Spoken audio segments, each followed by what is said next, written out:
Assalamualaikum warahmatullahi wabarakatuh. Selamat datang kembali di channel Kisah Warganet. Di kesempatan kali ini saya akan membawakan sebuah kisah yang berjudul Misteri Kematian Vira. Seperti apa ceritanya? Tanpa banyak basa-basi lagi, mari kita masuk ke ceritanya.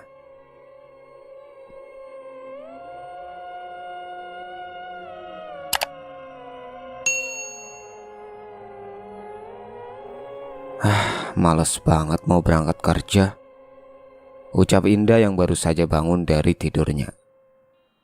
Indah bangun pukul 4 pagi. Ia mencuci muka terlebih dahulu lalu ia melaksanakan ibadah. Setelah selesai ibadah ia membuat sarapan lalu ia memakannya sambil menonton kartun kesukaannya di ponsel. Kurang lebih pukul setengah 6 ia baru saja mandi setelah selesai sarapan. Lalu ia membereskan tempat tidur dan piring kotor bekas sarapannya. Kemudian bersiap untuk berangkat kerja. Tepat pukul setengah 7 pagi, Indah meninggalkan kamar kosnya. Perjalanan menuju ke tempat kerja kurang lebih membutuhkan waktu 15 menit lamanya. Indah mengendarai sepeda motornya dengan santai karena waktunya masih banyak. Indah merupakan wanita yang merantau dari kampung halamannya ke kota. Ia baru saja lulus SMK dan lebih memilih untuk kerja merantau. Ia tinggal di salah satu kos yang ada di kota tempat ia bekerja. Kos serasi ialah nama kos yang ia tempati sekarang. Penghuninya campur, ada perempuan maupun laki-laki. Jika kos untuk lelaki terletak di bagian depan, sedangkan kos untuk perempuan ada di bagian belakang. Baru 3 bulan ini Indah bekerja di salah satu perusahaan. Mentalnya sangat diajar habis-habisan, tetapi mau bagaimana lagi, hanya kerjaan ini yang bisa ia andalkan. Apalagi ia tulang punggung keluarga dan mempunyai satu adik laki-laki, sedangkan ayahnya sudah tiada sejak 3 tahun yang lalu. Sesampainya di kerjaan, Indah langsung bergabung dengan temannya. Tumben banget berangkat siang. Biasanya lo paling pagi di antara kita, tanya Kinan. Iya nih, lagi males banget berangkat kerja, jawab Indah. Ya elah, semangat dong. Ingat guys, kita tulang punggung keluarga, sahut Mei. Iya, semangat, kita pasti bisa, ucap Kinan heboh. Indah tersenyum melihat kedua temannya. Ia merasa bahagia dikelilingi teman yang seperti mereka, sebab karena merekalah yang selalu mensupport dan saling menguatkan satu sama lain. Tos dulu dong, ajak Indah. Ketiganya bertos ria, lalu setelahnya mereka masuk ke ruangan kerja mereka masing-masing. Dan mereka berjanji lagi akan bertemu di waktu istirahat nanti. Meski mereka berpisah saat waktu kerja, tetapi hal itu tak membuat pertemanan mereka jauh.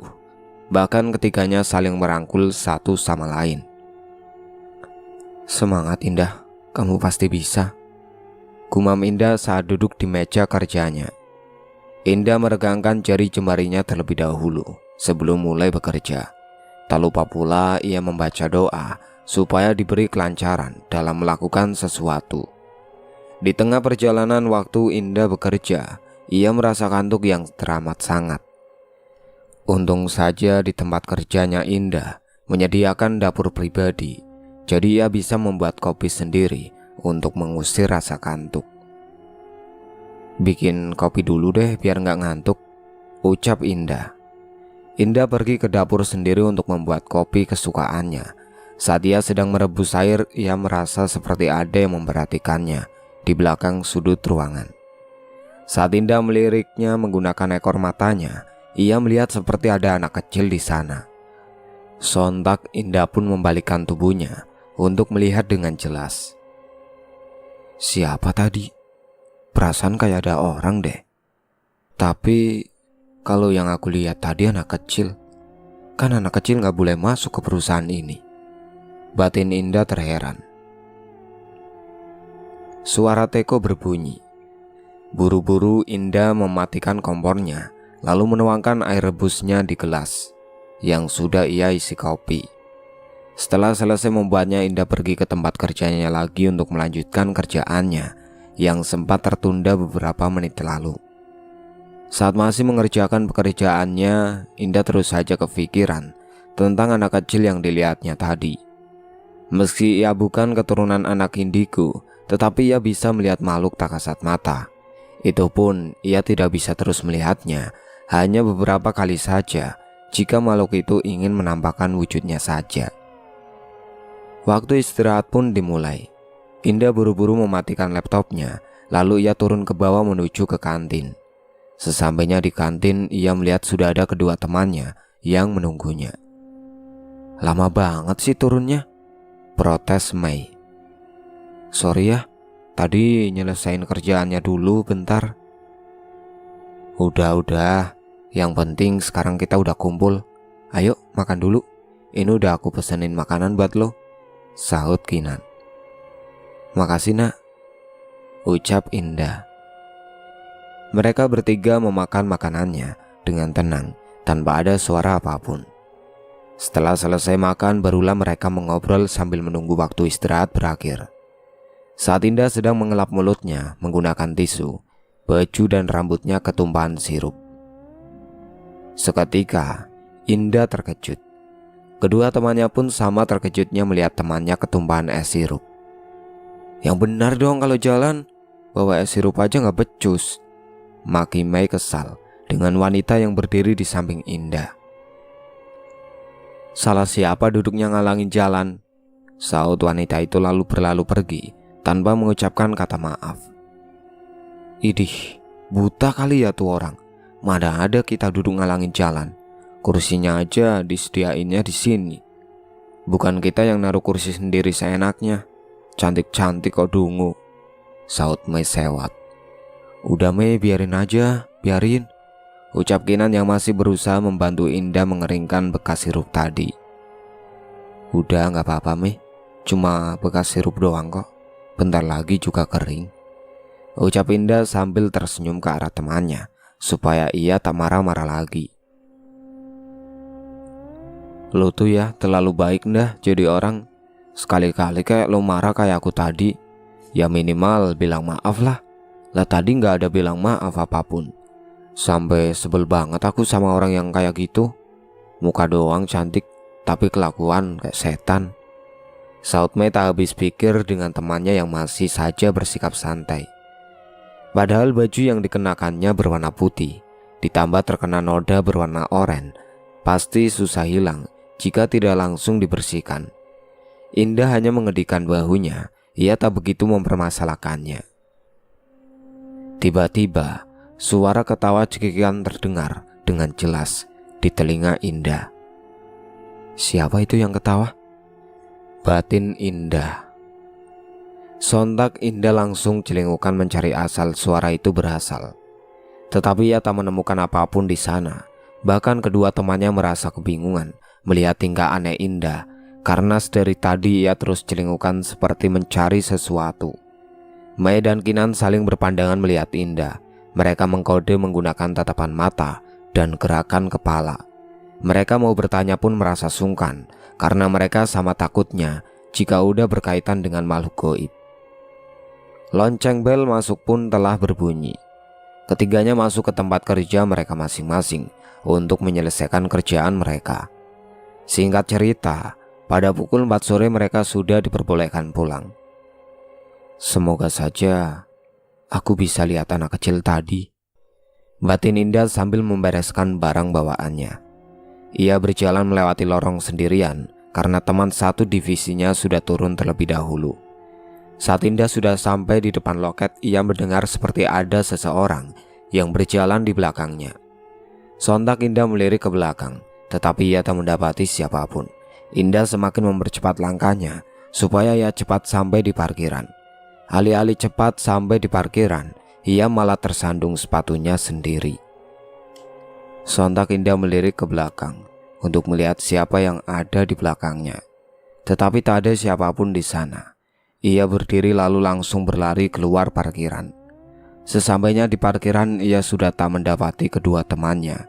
Kondisi parkiran pun sudah sepi. Buru-buru Indah pulang ke kosannya.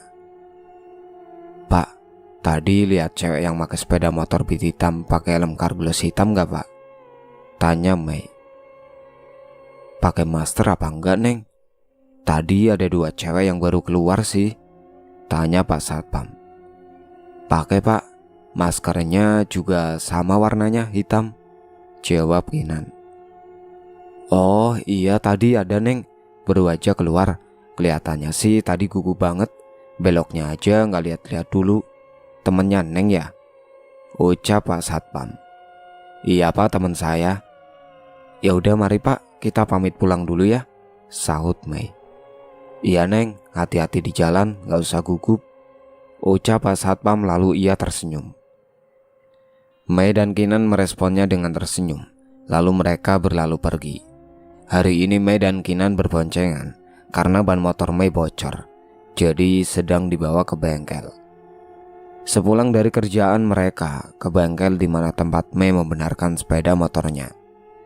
Setelah mengambil motor, mereka mampir di warung bakso pinggir jalan alun-alun kota terlebih dahulu untuk mengisi perutnya yang keroncongan. "Mei, lo ngerasa aneh gak sih sama sikap Indah hari ini?" tanya Kinan. "Iya, gak tahu dia kenapa ya. Padahal tadi kita udah nungguin malah pulang dulu. Mana katanya pulangnya cepet-cepet lagi," jawab Mei. "Nah itu, coba lu tanyain dia udah sampai kosan apa belum," suruh Kinan. "Bentar, aku tanyain," sahut Mei. Mei pun mengirimkan secarik pesan untuk Indah. "Woi, lu udah sampai kosan belum?" bunyi pesan Mei untuk Indah. "Gimana? Udah balas?" tanya Kinan. "Belum, masih centang 1, jawab Mei. Mereka berdua menghela nafas panjang. Jujur saja mereka sangat khawatir jika terjadi apa-apa dengan Indah. Apalagi ia tinggal sendirian di kosan berbeda dengan Mei dan Kinan. Mereka tinggal di kos yang sama, hanya berbeda kamar saja. Sepulang dari tempat kerjaan, Indah langsung masuk ke dalam kosannya, lalu mengunci pintu. Ia merebahkan tubuhnya yang terasa lelah. Ia pun sampai lupa menyalakan lampu kamar kosannya. Badanku kenapa rasanya berat sekali ya? Gumam Indah yang baru saja terbangun dari tidurnya pada pukul 6:30 malam. Ia melihat jam di layar ponselnya. Saat ia menyalakan data selulernya, ratusan notif pesan masuk dari berbagai sosmed, langsung memenuhi berandanya. Terlebih lagi dari kedua temannya yang menyepam chat dan telepon, karena sedari pulang kerja Indah tidak aktif. Indah tersenyum membaca rentetan pesan dari kedua temannya. Mereka benar-benar menganggapnya seperti keluarga yang saling peduli satu sama lain.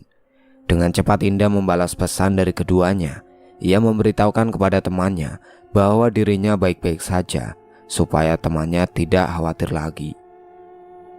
Setelah membalas pesan dari temannya, ia pergi mandi terlebih dahulu karena rasa badannya sangat lengket. Setelah selesai mandi, ia bersiap untuk pergi mencari makan malam.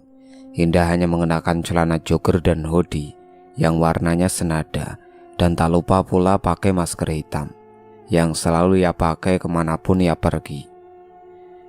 Indah berkeliling ke alun-alun kota untuk mencari makanan, karena di sanalah berbagai macam makanan ada dengan harga yang terjangkau, lebih murah dibanding di tempat makan lainnya. Indah berhenti di tenda warung makan pecel lele. Ia berniat untuk sekaligus memakannya di sana. Setelah memesan makanan, ia melihat video di layar ponselnya sembari menunggu pesanannya.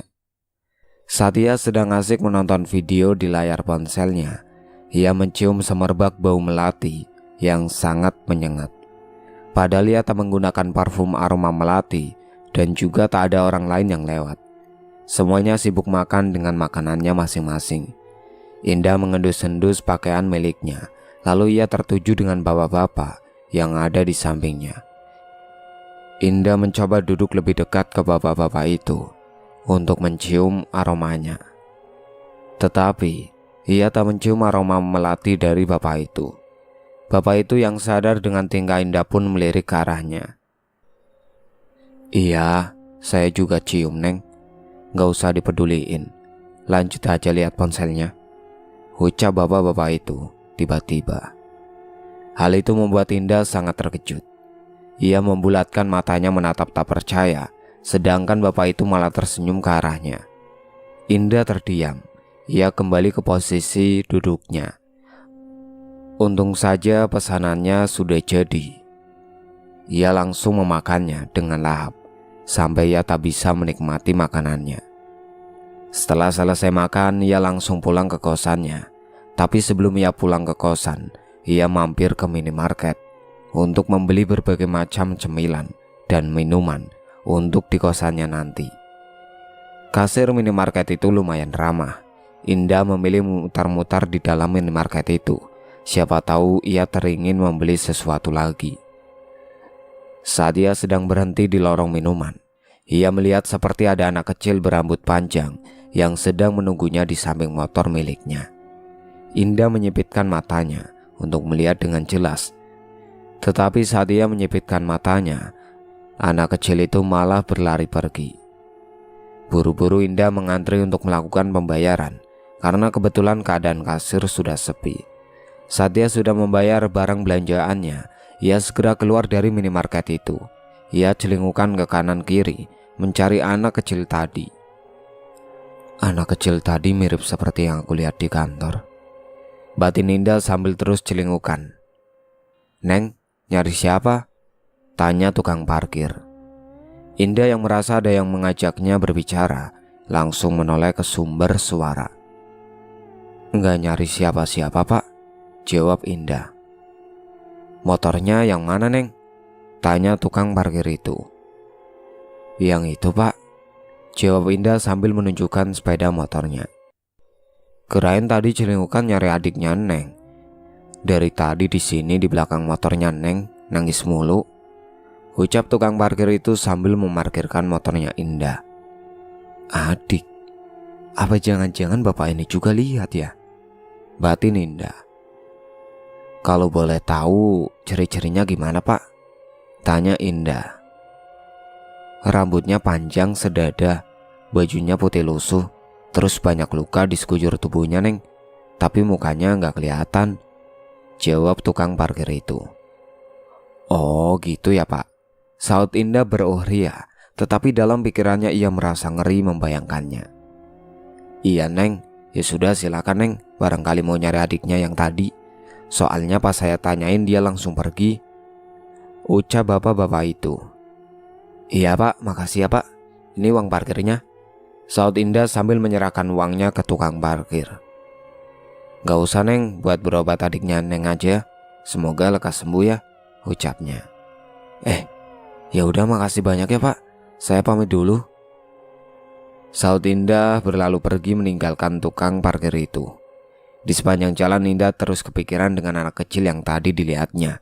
Sampai tak terasa ia sudah sampai di kosannya. Ia pun memasukkan motornya terlebih dahulu, lalu menaruh barang belanjaannya. Setelah semuanya tertata rapi, ia membersihkan diri sebelum tidur. Indah merebahkan tubuhnya. Saat ia menarik selimutnya sampai ke dada, ia dikejutkan dengan penampakan anak kecil yang duduk di atas lemarinya sambil menangis sesenggukan.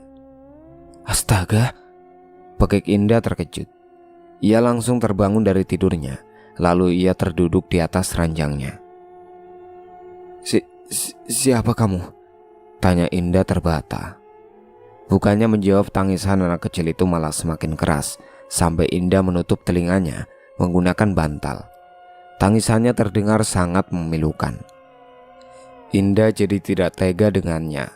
Meski Indah ketakutan, tetapi ia mencoba memberanikan dirinya. Ia merasa jika anak kecil itu tak bermaksud jahat dengannya, dan sepertinya ia pun butuh rangkulan. Tenanglah, jangan menangis lagi. Aku ada di sini bersamamu, ucap Indah dengan suara bergetar.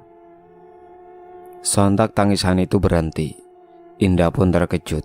Ia tak menyangka anak kecil itu mengerti ucapannya. Turunlah, aku tak bisa meraihmu. Duduklah di dekatku, pinta Indah. Anak kecil itu turun dari atas lemari lalu ia duduk di depan Indah. Kepalanya terus saja menunduk, apalagi rambutnya yang panjang menutupi seluruh wajahnya, membuat Indah tak bisa melihatnya dengan jelas. Indah pun tak tahu harus berbicara apa dengannya. Baunya juga sangat amis, dan yang paling mengejutkan lagi, tangannya yang sebelah kiri patah sampai ke siku. "Kalau boleh tahu, namamu siapa, cantik?" tanya Indah. Vira," jawabnya dengan terbata. "Oh, Vira, nama yang cantik sesuai dengan dirimu. Panggil saja aku Indah ya," saut Indah lalu tersenyum ke arahnya. Apa aku terlihat cantik sekarang?" tanya Vira menunjukkan seluruh wajahnya ke arah Indah. Indah terkejut bukan main. Pasalnya wajah cantik Vira terdapat luka goresan seperti pisau, dari pelipis sebelah kanan sampai ke dagu sebelah kiri. Ada pula lebam di bagian kedua bola matanya dan bibirnya. Bibir yang sebelah kiri pun terus mengeluarkan darah akibat sobekan seperti terkena pisau. Indah tak kuasa menahan tangis. Pasti semasa hidupnya Vira merasa kesakitan akibat seluruh luka di sekujur tubuhnya. Indah pun menanggup kedua pipi Vira. Matanya terlihat berair, menahan tangis. Apalagi sorot matanya tersirat penuh kesedihan dan juga dendam yang mendalam. "Kalau kakak boleh tahu, apa penyebabmu sampai seperti ini, sayang?" tanya Indah dengan penuh kesedihan. Vira tak kuasa menahan tangis. Ia teringat lagi saat dirinya masih hidup. Seakan memori yang dulu ia alami terputar jelas di otaknya.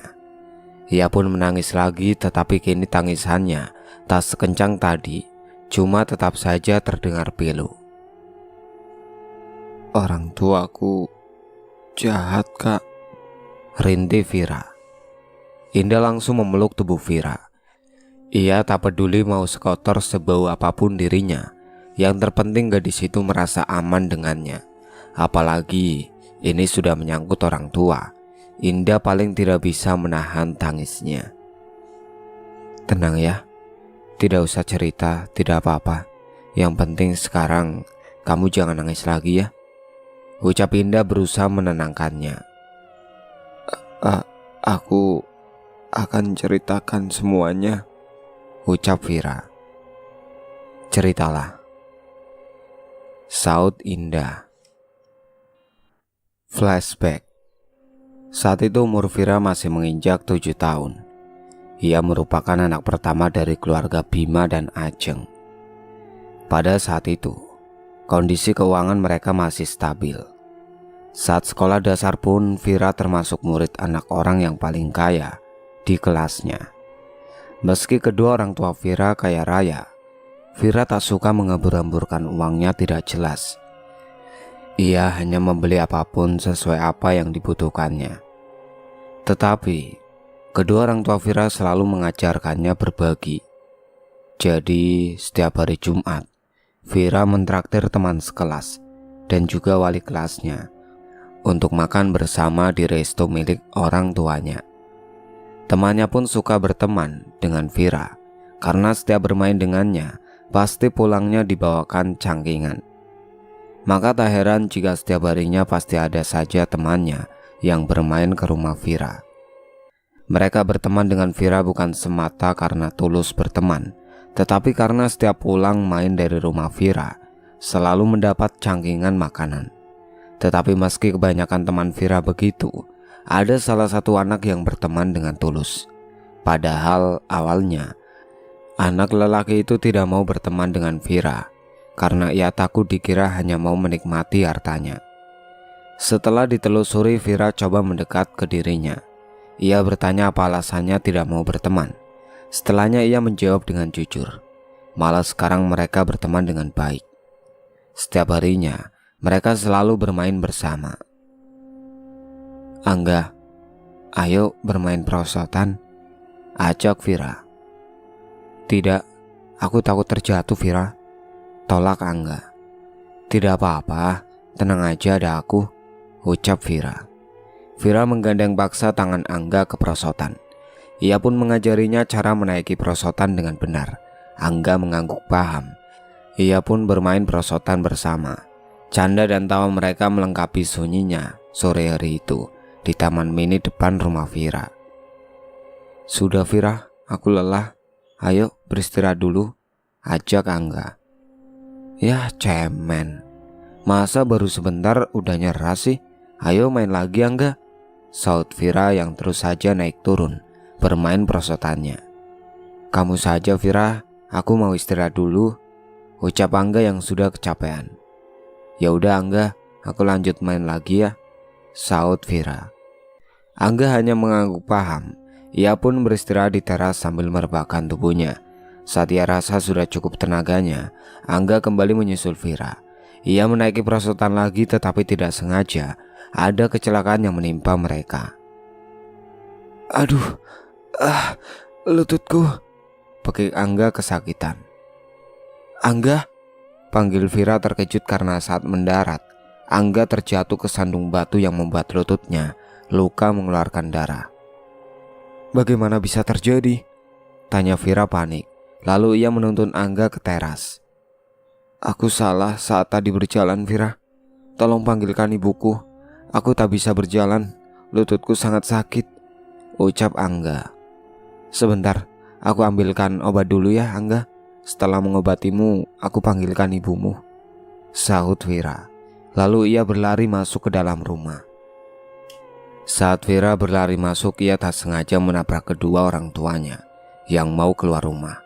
Karena larinya yang begitu kencang, akibat ia tak sengaja menabrak kaki kedua orang tuanya, tubuhnya terpental ke belakang sampai menghantam keramik teras. Sakit, rintih Vira. Ia pun segera berdiri sendiri karena kedua orang tuanya tak menolongnya. Kan ibu udah bilang kalau masuk ke rumah jangan lari-lari, ucap Ajeng. Ibu, ayah, tolong Angga. Dia terluka, lututnya berdarah, ucap Vira yang menahan tangis karena ia merasa pantatnya sangat sakit. Astaga, di mana Angga? Tanya Bima. Di sana, ucap Vira menunjukkan tempat di mana Angga duduk. Kedua orang tua Vira langsung menghampiri Angga. Bima melirik menatap tajam ke arah Vira. Kamu urus Angga dulu bun, biar aku yang urus Vira, ucap Bima. Ajeng masuk ke dalam rumah mengambil kotak P3K, sedangkan Bima menyeret Vira masuk ke dalam rumah. Sini, ikut ayah, ucap Bima sambil menggenggam erat tangan Vira, lalu menyeretnya masuk. Lepas ayah, sakit, ucap Vira merasa kesakitan. Kamu apakan Angga sampai luka begitu? Tanya Bima. Bukan karena aku ya, dia terjatuh sendiri, lututnya terkena batu, jawab Vira. Bohong, katakanlah yang jujur saja pada ayah, ucap Bima dengan suaranya yang keras. Aku bersumpah ayah, aku tidak berbohong. Itu semua bukan salahku, saut Vira yang tak kalah seru dengan derayan air mata yang membasahi pipinya. Jika bukan salahmu lalu salah siapa? Kan hanya kau yang dari tadi terus bersamanya. Masih kecil sudah berani berbohong dengan orang tua kamu ya, saut Bima dengan murka. Tamparan keras mendarat di pipi Vira. Vira menundukkan kepalanya yang terasa pusing akibat tamparan itu. Air matanya meluncur dengan deras di pipinya. Itu hukuman untukmu. Jika kamu berani berbohong dengan ayah, jika kamu berbohong lagi, ayah tidak segan-segan menambah hukuman untukmu, ucap Bima lalu meninggalkan Vira yang menangis sendirian di kamarnya. Anak perempuan memang tidak becus, taunya hanya bisa menyusahkan saja, gumam Bima. Ayah tidak sayang padaku, gumam Vira. Vira menaiki ranjangnya lalu menangis terseduh-seduh.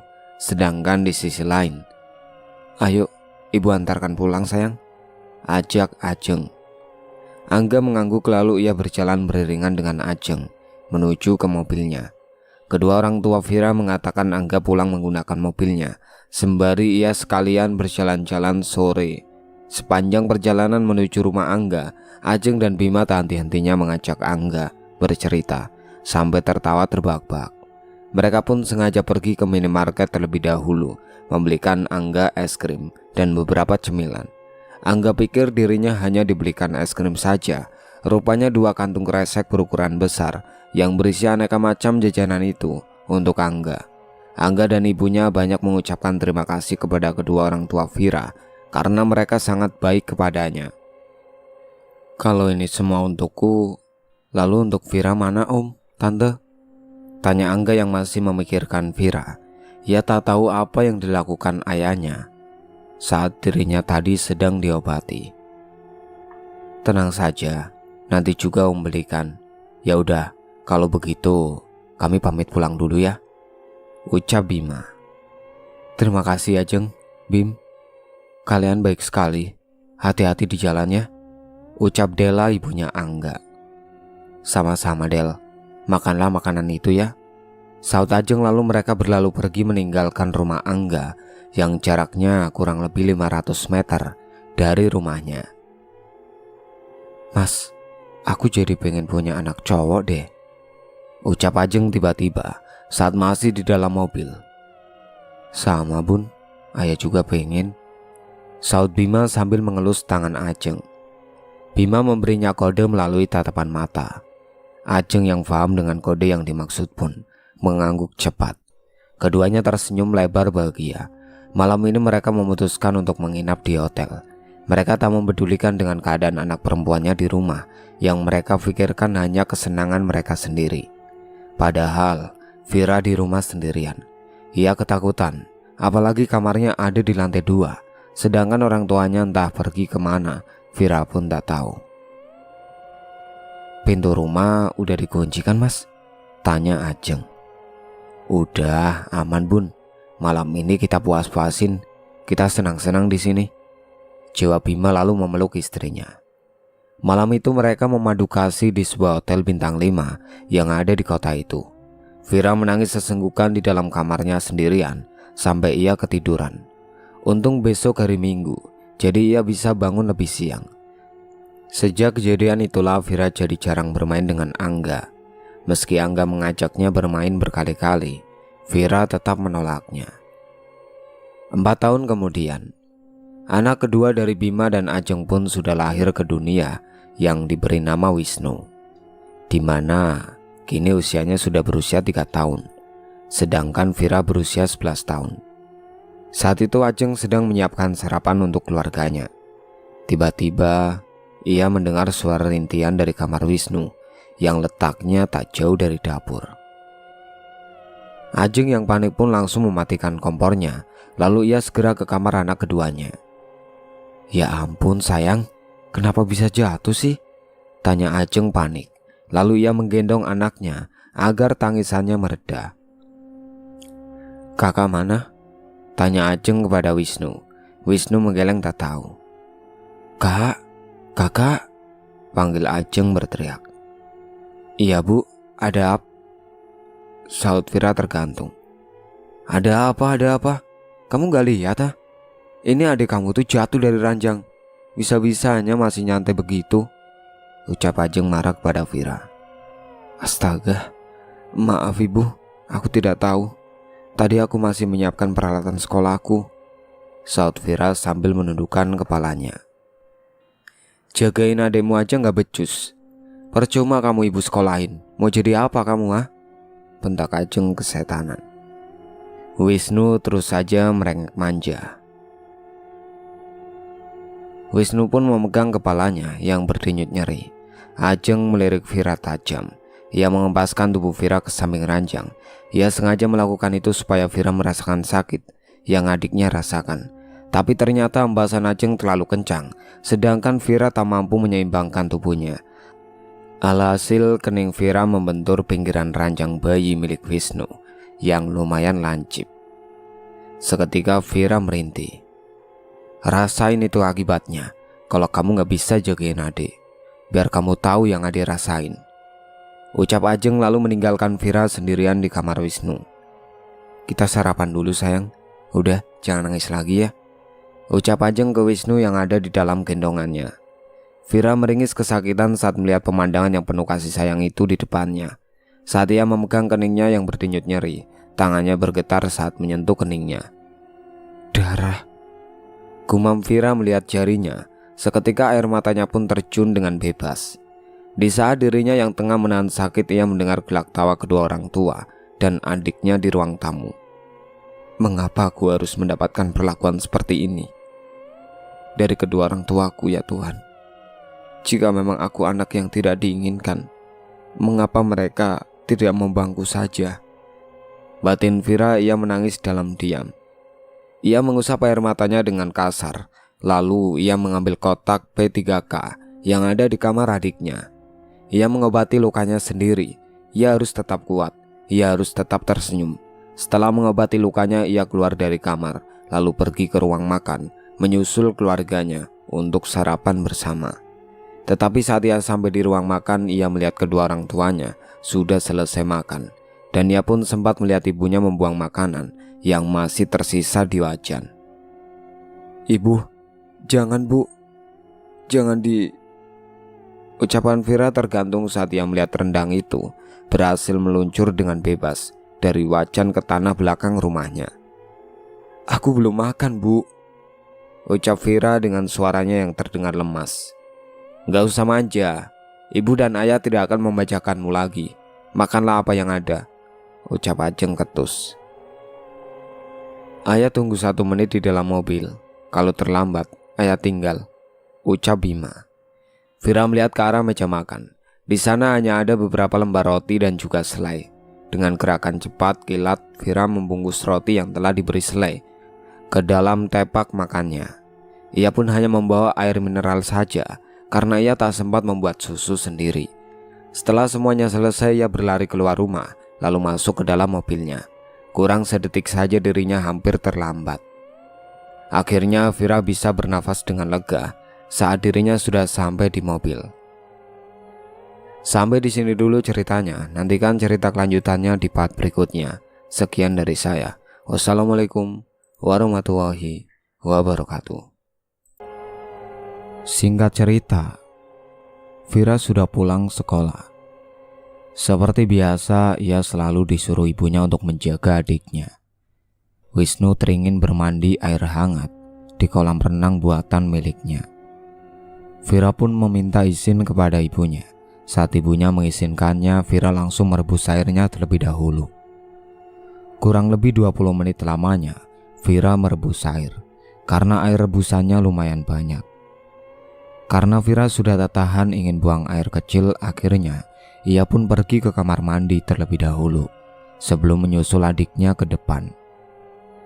Wisnu yang memang tidak sabaran, ia menyusul kakaknya ke belakang. Padahal Ajeng sedang bermain ponsel di ruang tengah. Tetapi ia tak melihat jika anak keduanya masuk ke dalam rumah. Tiba-tiba terdengar suara benda terjatuh. "Ah, ibu!" teriak Wisnu. Ajeng yang sedang bermain ponsel, ia terlonjak kaget saat mendengar cerita anaknya.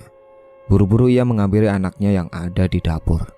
Ia pun panik melihat kondisi anak emasnya itu. "Panas, panas," bagi Wisnu kesakitan. Vira yang mendengar cerita adiknya langsung keluar dari kamar mandi. "Astaga, adik," pekik Vira. "Cepat bawa adik ke rumah sakit, Bu," ucap Vira. "Diam, gara-gara kamu adik jadi seperti ini," bentak Ajeng. Vira langsung terdiam. "Tapi Vira nggak tahu, Bu, kalau adik nyusulin ke belakang.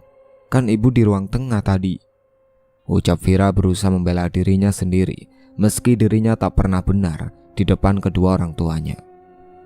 "Cepat telepon ayah, ibu mau bawa adik ke rumah sakit Pelita," saut Ajeng. Lalu ia segera keluar rumah, menghentikan taksi yang lewat di depan rumahnya. Vira langsung mengambil alih ponsel Ajeng lalu segera menelpon ayahnya. Bima yang mendapat kabar seperti itu pun marah. Dengan cepat ia kembali ke rumah. Sesampainya di rumah, ia melihat Vira yang duduk sendirian di teras depan rumahnya. Dengan langkah lebar, Bima turun dari mobil menghampiri Vira. "Ibu mana?" tanya Bima. "Ibu sudah ke rumah sakit, Ayah. Ayo sekarang kita ke sana, Ayah, nyusul ibu," jawab Vira. "Ayah mau dengar dulu, gimana ceritanya sampai tangan adik melepuh?" tanya Bima. "Tadi adik minta mandi air hangat ya. Terus kakak izin ke ibu kan, boleh apa tidak. Nah, ibu ngebolehin. Jadi kakak rebus airnya dulu ya. Kan rebus airnya lama. Mungkin adik udah gak sabar, jadi adik nyusulin kakak. Tapi pas itu airnya udah matang, tinggal diantar ke depan. Cuma karena kakak kebelet kencing, jadinya kakak ke kamar mandi dulu. Pas kakak keluar dari kamar mandi, kakak lihat adik duduk di bawah, di sampingnya ada panci, dan airnya tumpah kena tubuh adik ya. Tapi pas itu ibu ada di ruang tengah kok, lagi main ponsel. Mungkin ibu gak lihat adik ke belakang juga," ucap Vira bercerita panjang lebar. Bima yang diceritakan seperti itu bersungut-sungut. Nafasnya naik turun secara cepat, menahan amarah. Kamu lagi. Apa gak bisa tenang sehari aja kamu? Gak nyelakain adik kamu, ha?" ucap Bima dengan lantang. Vira menatap ayahnya ketakutan. Bukan salah kakak, Ayah. Adik yang salah. Adik gak sabaran. Ibu juga malah bermain ponsel," saut Vira terbata. "Cukup. Ayah gak mau lagi dengar alasan dari kamu," bentak Bima. "Kamu memang benar-benar gak guna, Vira. Sini kamu," ucap Bima lalu menyeret tangan Vira. Ia membawa Vira masuk ke dalam rumah. Tak lupa pula ia mengunci pintu depan rumahnya. Tubuh Vira diikat di kursi ruang makan menggunakan tambang. Setelah ia membawanya ke kamar mandi lalu menguncinya dari luar, Bima merebus air sepanci berukuran jumbo. Kurang lebih ada 1 jam lamanya air itu mendidih. Berkali-kali Vira berteriak meminta untuk dilepaskan talinya, tetapi ayahnya tak peduli. Bima sibuk memindahkan air rebusannya tadi ke dalam ember yang berukuran sedang. Lalu ia membawa ember-ember itu ke kamar mandi. Ayah mau apa?" tanya Vira panik, karena ia melihat ayahnya membawa 5 ember penuh yang berisi air panas. "Diam," bentak Bima. Tiba-tiba Bima menyiramkan air panas itu ke Vira. Panas, tolong, panas, sakit ayah, sakit," Pekik Vira berteriak kesakitan. Air panas yang baru saja mendidih itu ia siramkan di tubuh anak pertama perempuannya. Teriakan kesakitan yang terlontar dari mulut Vira seakan nyanyian merdu bagi ayahnya. Bima terus-menerus menyiramkan air panas itu sampai habis tak tersisa. Seketika kulit tubuh Vira langsung melepuh dan juga kemerahan.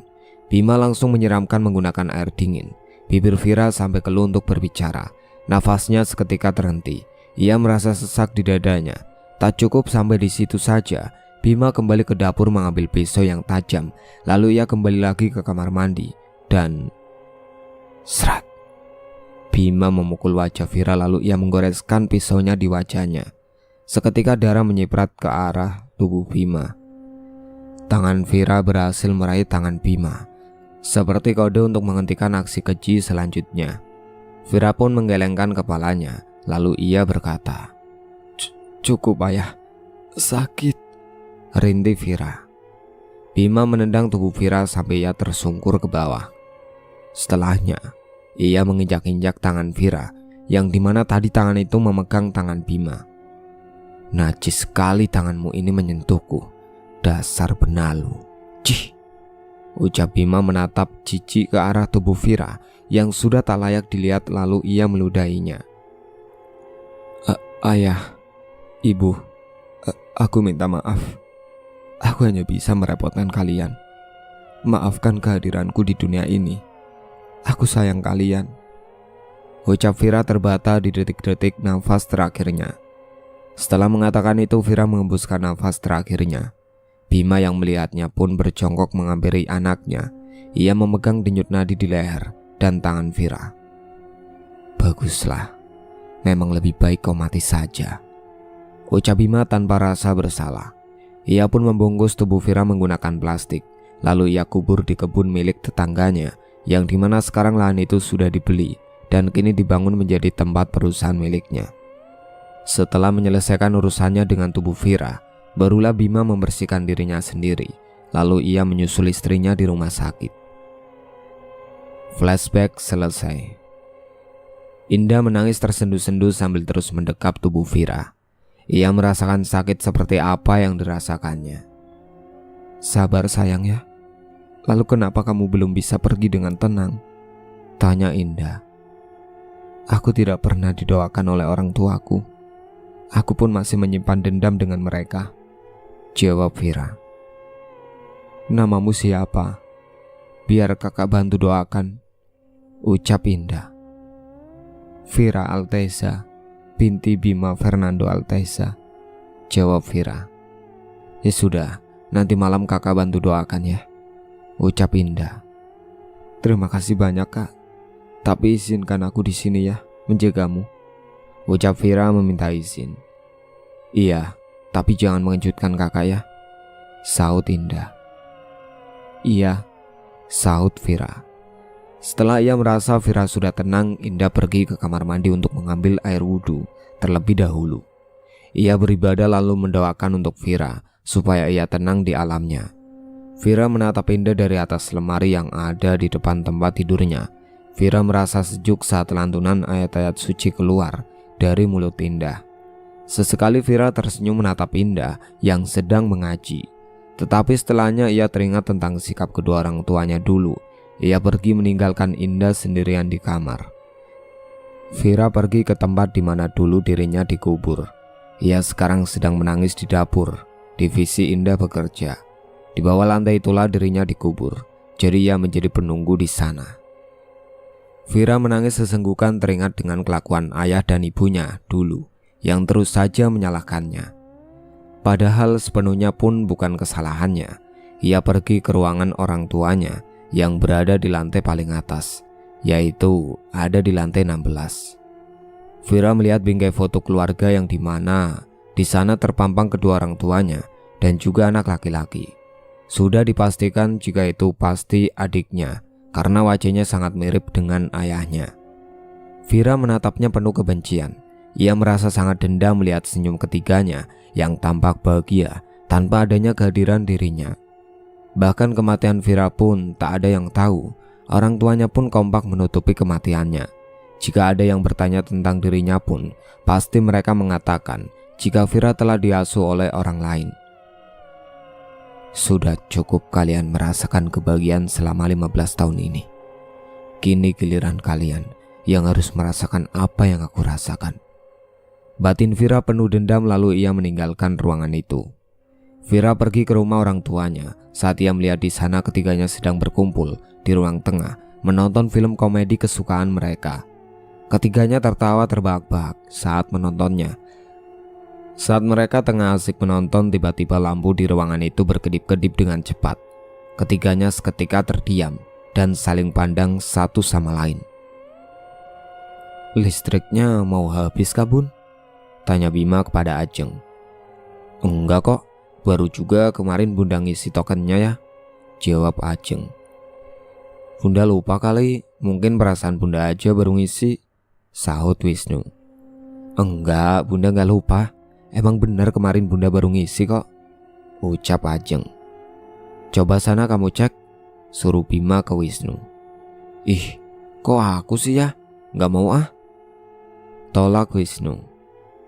"Bentar doang," ucap Bima. "Ayo nak dicek dulu sana ya," bujuk Ajeng. "Enggak," tolak Wisnu lalu ia bermain ponselnya. "Wisnu Jaya Alteza," panggil Bima menatapnya dengan tajam. Iya ya." Wisnu berdecak lalu ia berdiri mengecek token listriknya di luar rumah. Setelah mengeceknya ia kembali lagi ke dalam rumah dengan wajahnya yang pucat pasi. Lampunya pun sudah menyala dengan baik seperti semula. Wisnu duduk di tengah kedua orang tuanya. Ia tampak terdiam. Kedua orang tuanya yang menyadari sikap Wisnu pun bertanya, "Ada apa nak? Kok kamu pucat sekali?" tanya Ajeng panik. Wisnu hanya menggelengkan kepalanya. "Katakan pada kita, apa yang kamu lihat sampai pucat begini?" tanya Ajeng. Bima hanya melihat saja tak mau bertanya terlebih dahulu. Sebenarnya kakak di mana, Bun? Ya, tanya Wisnu tiba-tiba. Hal itu membuat kedua orang tuanya melotot tak percaya dengan pertanyaan anaknya. Mereka menduga jika arwah anak pertamanya memperlihatkan dirinya di depan Wisnu hingga membuatnya pucat pasi dan bertanya seperti itu. Kakakmu diadopsi teman ayah. Sudah, tidak usah difikirkan. Lebih baik kamu tidur, besok berangkat bekerja, jawab Bima. Iya ya, sahut Wisnu lalu beranjak pergi ke kamarnya, sedangkan kedua orang tuanya masih berada di depan TV. Yah, apa jangan-jangan arwah Vira nampakin wujudnya di depan adik ya? Ucap Ajeng setengah berbisik kepada suaminya. Gak tahu, Bun, tapi kemungkinan sih iya, sahut Bima. Ajeng menghela nafas panjang. Memangnya dulu ayah nguburnya di mana? Kok bisa dia belum tenang sampai gentayangan gitu? Tanya Ajeng.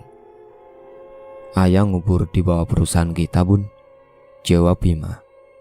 Hah? Maksudnya? Tanya Ajeng tak paham. Iya, tanah yang sekarang dibangun jadi perusahaan kita itu dulunya bekas kuburan Vira. Ayah sengaja beli tanah itu supaya pemilik tanahnya gak curiga dan juga sekalian untuk usaha, jawab Bima. Oh gitu. Ya udahlah, mau gimana lagi, udah terlanjur. Semoga aja gak gentayangan lagi, sahut Ajeng.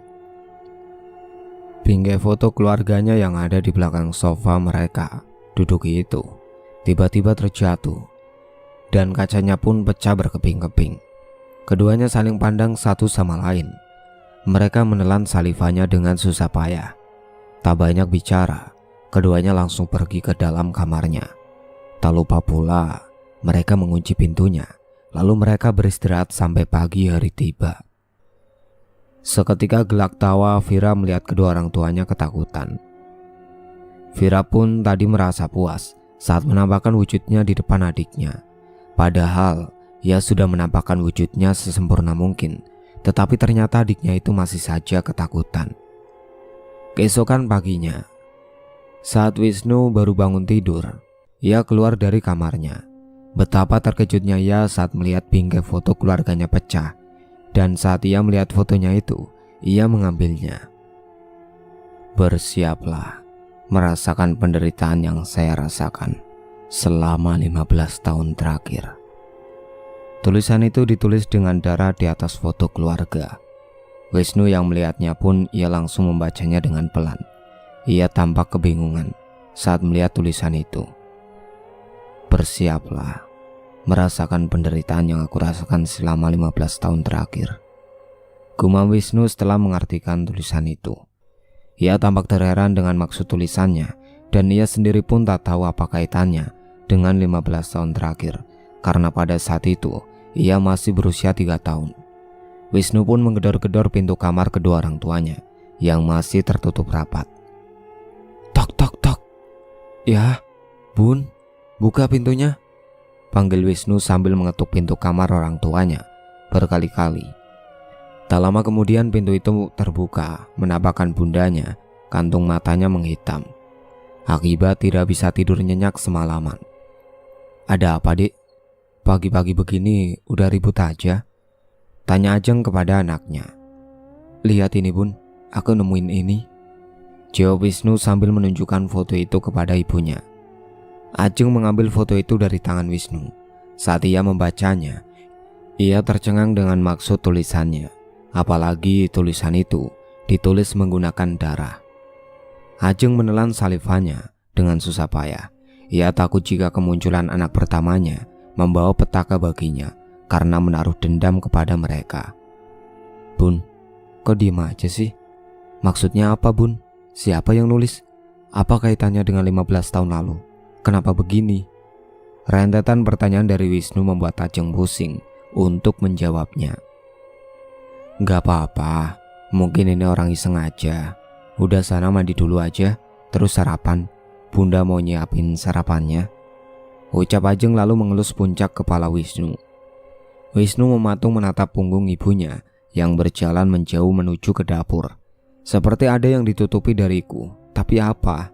batin Wisnu di depan pintu kamar orang tuanya. "Liatin apa?"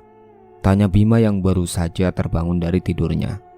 Wisnu terlonjak kaget akibat kemunculan ayahnya yang tiba-tiba berdiri di belakangnya.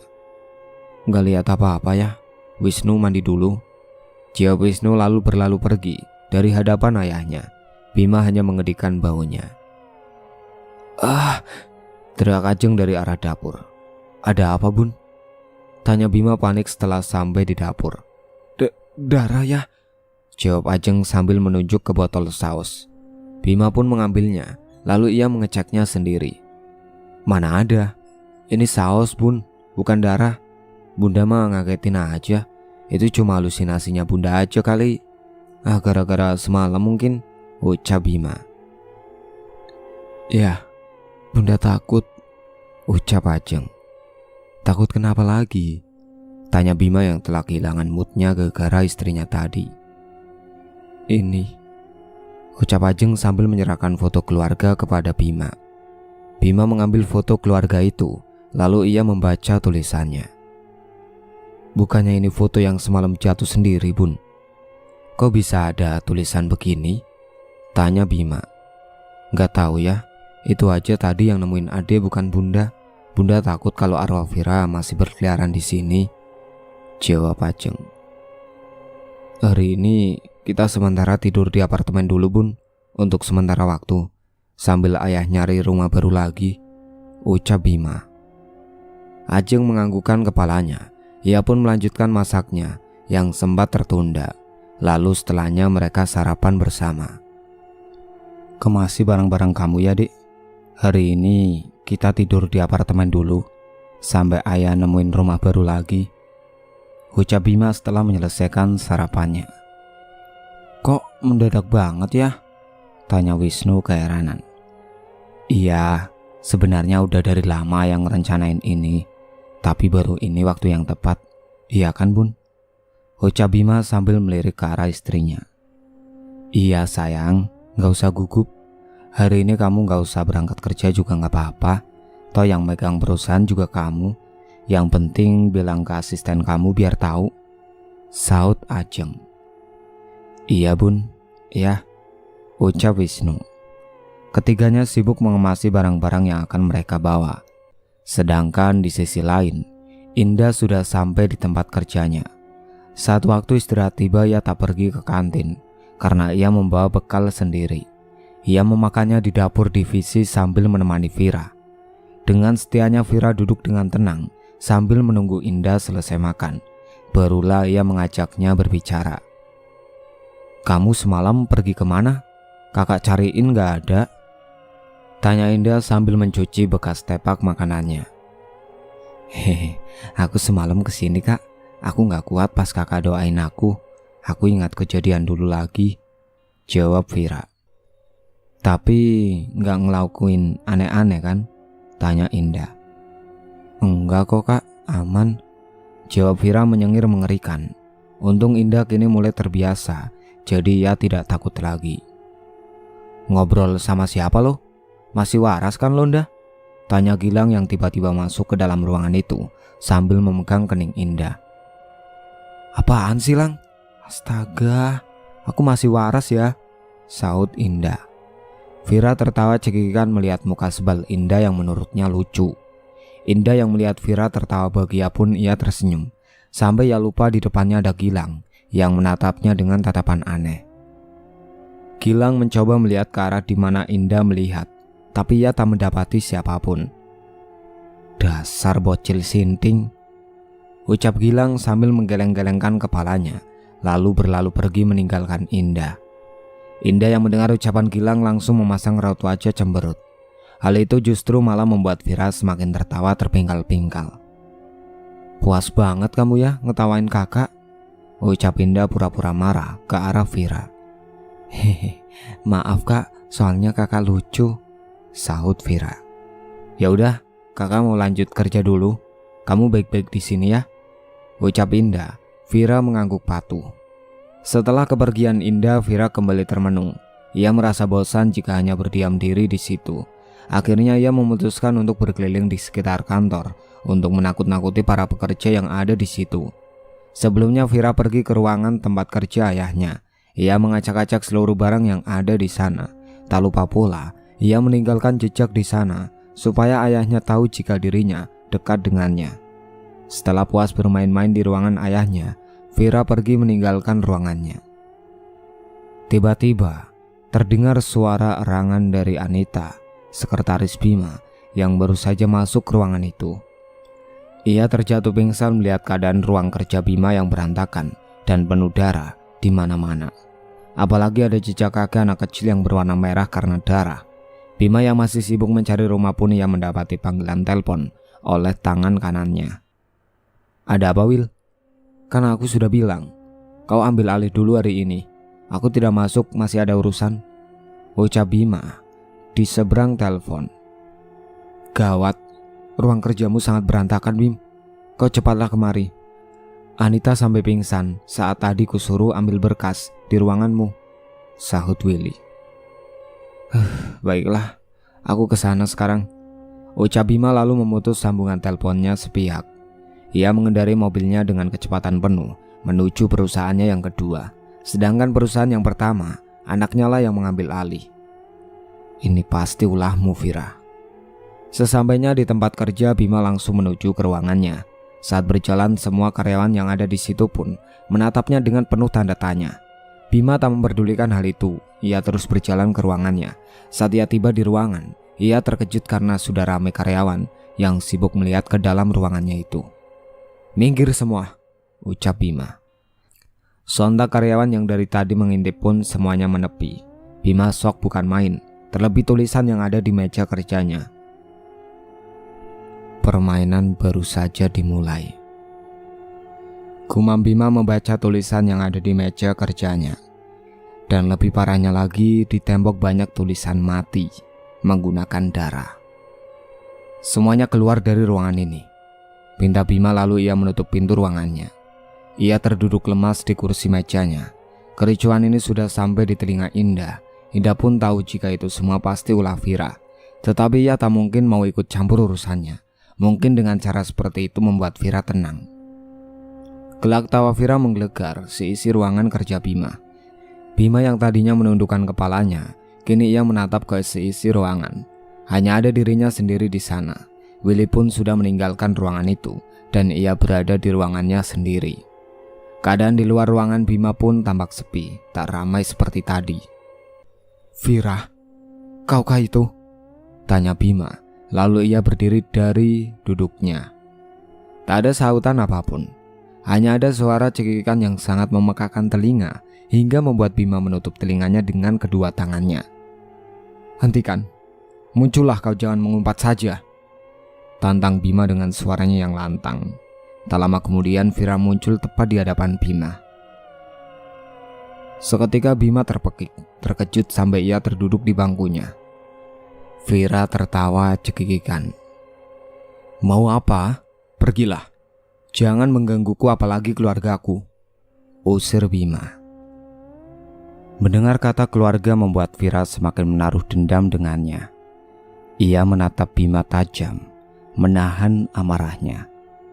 Bahkan saat dia sudah tiada pun, dirinya tak pernah dianggap sebagai keluarganya. "Apa kau tak puas mengganggu kita?" tanya Bima dengan nada membentak. Mendengarnya membuat Vira teringat saat dulu ia masih hidup.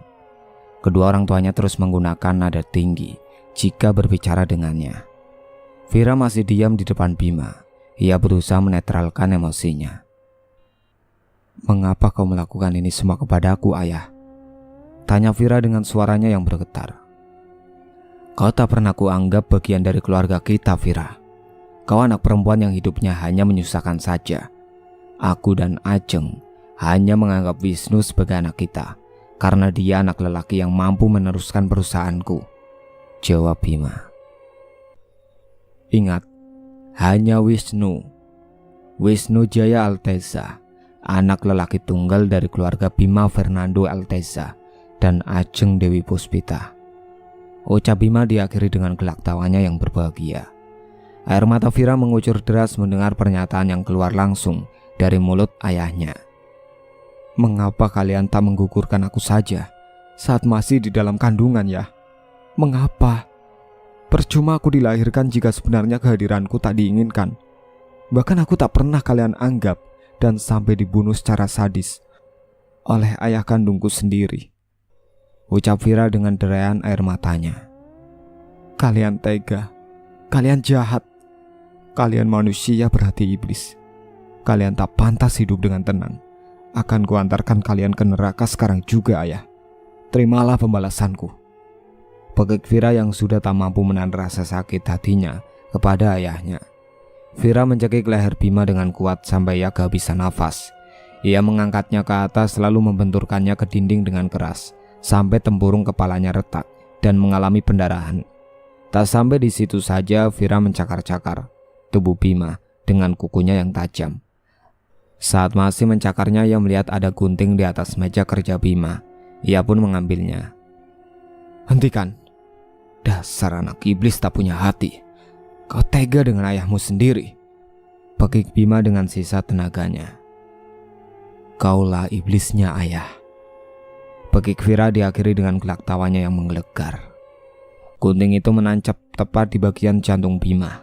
Seketika Bima langsung memuntahkan darah dari dalam mulutnya. Matanya melotot tajam ke arah Vira. Vira tersenyum mengerikan. Ia sangat puas menatap ayahnya yang telah ia habisi dengan tangannya sendiri. Vira menatap ke arah jendela. Ia menyeret tubuh ayahnya, lalu ia dorong dari jendela itu. Tubuh Bima terjatuh dari lantai 16 akibat didorong oleh Vira. Suara retakan tulangnya berbunyi dengan nyaring. Pak Bima? Pakai karyawan yang melihat tubuh Bima tergeletak di samping bangunan perusahaan itu. Para pekerja yang ada di situ langsung keluar berhamburan melihat tubuh Bima. Willy yang mendapat laporan kematian Bima langsung menelpon polisi untuk mengevakuasi. Setelah menelpon polisi, Willy pun mengabari istri Bima dan juga anaknya supaya mereka segera datang ke tempat pekerjaan. Bun, ayah udah gak ada, ucap Wisnu kepada ibunya setelah mengangkat telepon dari Willy. Yang benar aja kamu kalau ngomong, jangan ngaco deh, sahut Ajeng. Bener Bun, tadi Pak Willy telepon terus di ponsel ibu, tapi gak keangkat. Terus Pak Willy telepon aku. Ayo sekarang kita ke sana Bun, ajak Wisnu. Gak mungkin ayah tiada Wisnu, udah kemasi dulu barangmu, sahut Ajeng yang masih tak percaya. Lihat ini Bun, lihat, ucap Wisnu sambil menyerahkan ponselnya ke arah Ajeng. Saat melihat gambar yang dikirim oleh Willy, Ajeng barulah percaya. Ia menutup mulutnya tak percaya. Derayan air mata meluncur deras di pipinya. Kita ke sana sekarang, ucap Ajeng. Wisnu mengangguk. Lalu mereka segera menuruni apart dan masuk ke dalam mobil yang dimana mobilnya dikendari oleh Wisnu. Tenangkanlah dirimu Bun, ucap Wisnu sambil mengemudikan mobilnya. Sekarang giliranmu, ucap seseorang tepat di telinga Ajeng. Sontak Ajeng celingukan menatap ke belakang, tetapi ia tak mendapati siapapun. Wisnu yang melihat ibunya pun kebingungan. Ada apa Bu? Tanya Wisnu. Tak ada apa-apa, jawab Ajeng. Siapa ya tadi? Tanya Ajeng dalam hati. Saat ia melihat ke spion belakang, ia melihat ada Vira yang duduk di kursi belakang sambil tersenyum ke arahnya. Ajeng terdiam. Ia pura-pura tak melihatnya. Ia kembali melihat lurus ke depan. Tolong lepasin, pekik Ajeng kesakitan saat ia merasa ada tangan yang mencekik lehernya. Bun, kenapa Bun? Tanya Wisnu panik sambil mengemudi. Vira, lepas sialan, pekik Ajeng. Vira, apa itu kakak? Batin Wisnu bertanya-tanya. Seketika Ajeng menjerit. Tak sengaja tangannya menggenggam erat setir kemudi. Bun, lepas, kita bisa celaka Bun, ucap Wisnu panik. Wisnu panik sebab ibunya tak kunjung melepaskan genggaman di setir itu. Wisnu tak bisa menyeimbangkan laju kemudinya. Ia panik sebab jalanan sangat ramai. Mobil diklakson berkali-kali dari samping kirinya. Seketika Ajeng dan Wisnu berteriak bersamaan. Mobil yang ditumpangi Wisnu dan Ajeng hancur akibat tertabrak truk. Mobil mereka terguling dan menghantam trotoar dengan keras. Seketika gelak tawa Vira sangat puas melihat kedua orang itu tewas akibat ulahnya. Orang lain yang melihat itu pun segera menelpon polisi akibat kecelakaan yang terjadi. Kini dalam satu keluarga tewas di hari yang sama, hanya berbeda waktu dan kejadiannya saja. Akhirnya Vira bisa pergi dengan tenang. Ia berhasil membuat keluarganya berkumpul lagi di alam yang sama.